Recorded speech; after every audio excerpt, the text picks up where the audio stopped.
Welcome back to Less But Better. When was the last time your mind felt quiet? When was the last time you felt peaceful? When was the last time you felt calm? Constant news cycle, the demands at work, the expectations in relationships, the pressure to stay relevant online. It's hard to find moments of peace in today's world, especially when it seems like the only way to truly disconnect is to run away from all of it, hide somewhere far, far away. But what if I told you you can find peace within the chaos? What if I told you there are small habits that can bring you instant peace even in the middle of chaos? Today we'll explore 6 such habits that calm your thoughts and help you breathe again. Let's get started. Habit No. 1. Start your mornings with 5 minutes of silence. Imagine waking up early, stepping outside, taking a deep breath in, and feeling the sun on your face. Now I know that sounds like a cliche, but hear me out because I have a challenge for you. Waking up 5 minutes earlier than usual and sitting in silence for just 5 minutes can work wonders for your mental peace. Visualize yourself sitting by a window with a cup of tea, watching the world wake up. Allow yourself to be present in the moment. Don't think about your to-do list or the deadlines. Just focus on the warmth of the tea and the gentle touch of sunlight. This practice not only helps you start your day with clarity, but also sets the tone for the rest of the day. Habit 2. Before bed, brain dump everything on paper. As the day winds down, grab a journal and write down everything that's on your mind. This can be anything from worries about an upcoming presentation to random thoughts about a new project or unfinished tasks. By putting pen to paper, you're giving your brain a chance to empty its cluttered files. You're essentially saying to your mind, okay, I see you've been holding on to those thoughts. Let's bring them to the surface so we can address them. This practice, known as brain dumping, can significantly reduce anxiety and help you sleep better. Think of your journal as a best friend who listens to all your secrets without judgment. It's always there for you, ready to absorb your thoughts, big or small. Habit 3. Go for a walk every day without your phone. Picture yourself surrounded by lush greenery, the sun warming your skin, and the gentle breeze carrying the sweet scent of flowers. There is a certain magic in disconnecting from the digital world and immersing yourself in the beauty of nature. That's why it's important to make time for daily walks without your phone. This habit not only keeps your body active, but also gives your mind a much-needed break from the constant notifications and distractions. As you stroll along a scenic path, pay attention to the trees swaying in the wind, the birds singing in the sky, and the sound of leaves crunching under your feet. This practice can help you feel more grounded, reduce stress, and boost your creativity. Habit 4. Digital declutter. Your phone is buzzing nonstop with notifications from various apps vying for your attention. It's easy to feel overwhelmed by the constant barrage of alerts and messages. But what if instead of letting your phone dictate your peace, you took control of the situation? That's where digital declutter comes in. Take some time to review which notifications are truly essential and which can wait. Turn off unnecessary app notifications and create a peaceful environment for yourself. Remember, your phone is a tool, not the other way around.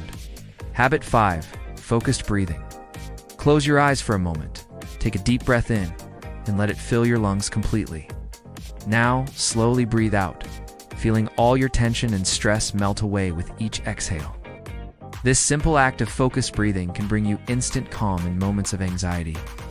The 4-7-8 breathing technique is a quick and effective method to manage stress and promote relaxation. Inhale for 4 seconds, hold your breath for 7 seconds, and exhale for 8 seconds. This rhythm slows your heart rate and relaxes your body, bringing a sense of tranquility to your mind. Practice this technique whenever you need to regain your composure, and you will soon discover the transformative power of focused breathing. And finally, habit No. 6.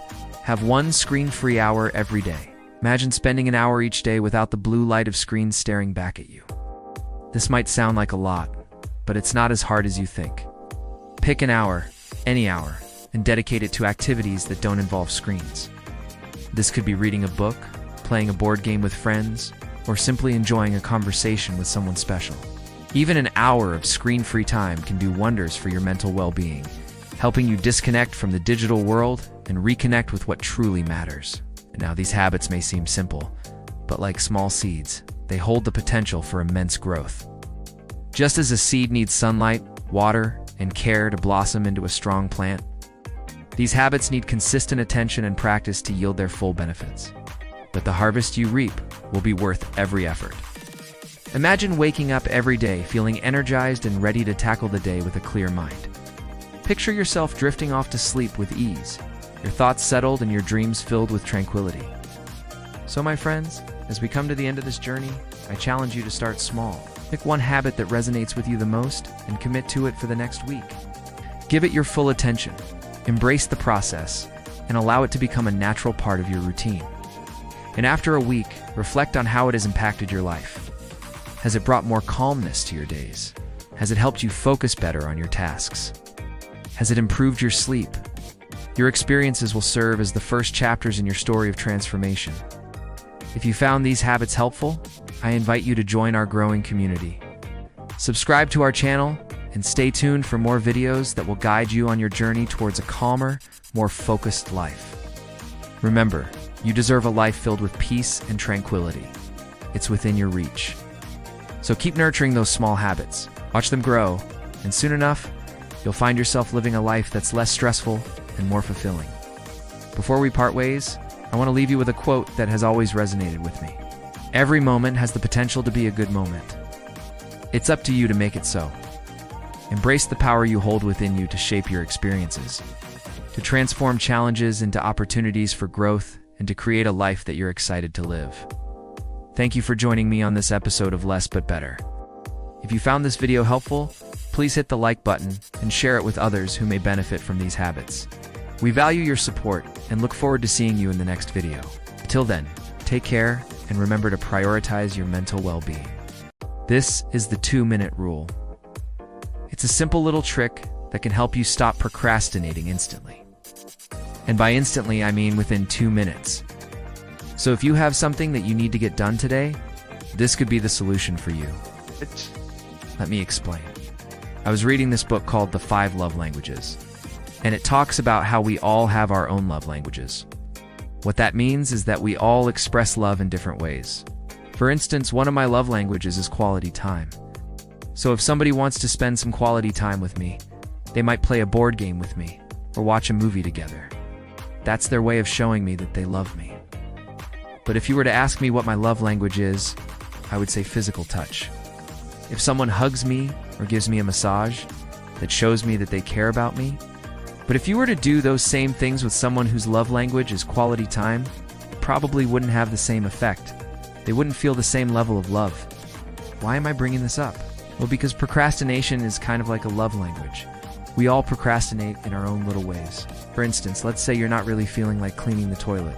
If I were to ask you why you don't want to clean the toilet, you might say something like, I do want to clean the toilet because I do want to like the sound that the cleaning supplies make when I scrub the toilet. Now, I don't know about you guys, but I think that's a pretty weird reason not to clean the toilet. But the thing is, that's your love language. That's your reason, and it makes sense to you. Now, let's say you have a friend and you ask them why they didn't clean the toilet, and they tell you that they just didn't have enough time. To you, that sounds like a weird excuse. It's like, why wouldn't you have enough time to clean the toilet? But to them, that's their love language. That's their reason, and it makes sense to them. So if you understand that everyone procrastinates in their own little ways, you can start to accept it in yourself and others. You can also start to accept the fact that you're not going to finish everything perfectly, and that it's okay. Sometimes good enough is good enough.